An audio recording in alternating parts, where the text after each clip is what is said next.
భారత్ పాకిస్తాన్ల మధ్య ఉద్రిక్తతలను తగ్గించేందుకు విదేశీ మధ్యవర్తిత్వం తొలిసారేం కాదు. గతంలో చాలా సందర్భాల్లోనూ థర్డ్ పార్టీ సంధి కుదిరేలా చేసింది. భారత్ పాక్ మధ్యలో 1965లో యుద్ధం జరిగింది.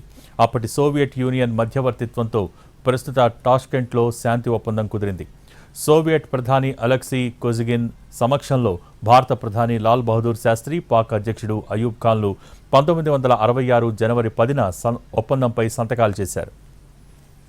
తర్వాత ఆపరేషన్ బ్రాస్ ట్రాక్స్ పేరుతో 1986-87లో భారత్ పాక్ మధ్య ఉద్రిక్తతలు తలెత్తాయి. పరిస్థితి చేదాటి యుద్ధం దిశగా వెళ్తుండటంతో అగ్రరాజ్యాలు అమెరికా, సోవియట్ యూనియన్ జోక్యం చేసుకుని భారత్ పాకిస్తాన్లను సముదాయించి ఉద్రిక్తతల్ని తగ్గించాయి.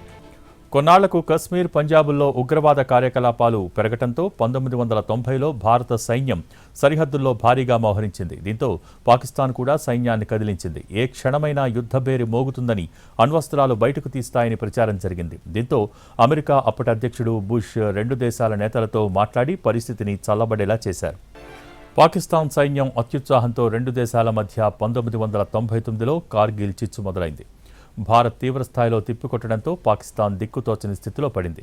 ప్రధాని నవాజ్ షరీఫ్ హుటాహుటిన అమెరికా వెళ్లి అప్పటి అధ్యక్షుడు బిల్ క్లింటన్ను కలిశారు.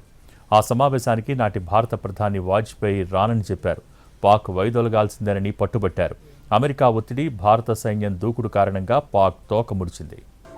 ఇక 2001లో భారత పార్లమెంటుపై ఉగ్రవాదుల దాడి, 2008లో 26/11 ముంబై దాడులు, 2019లో బాలాకోట్పై వైమానిక దాడుల తర్వాత కూడా పాక్తో యుద్ధ మేఘాలు కమ్ముకున్నాయి.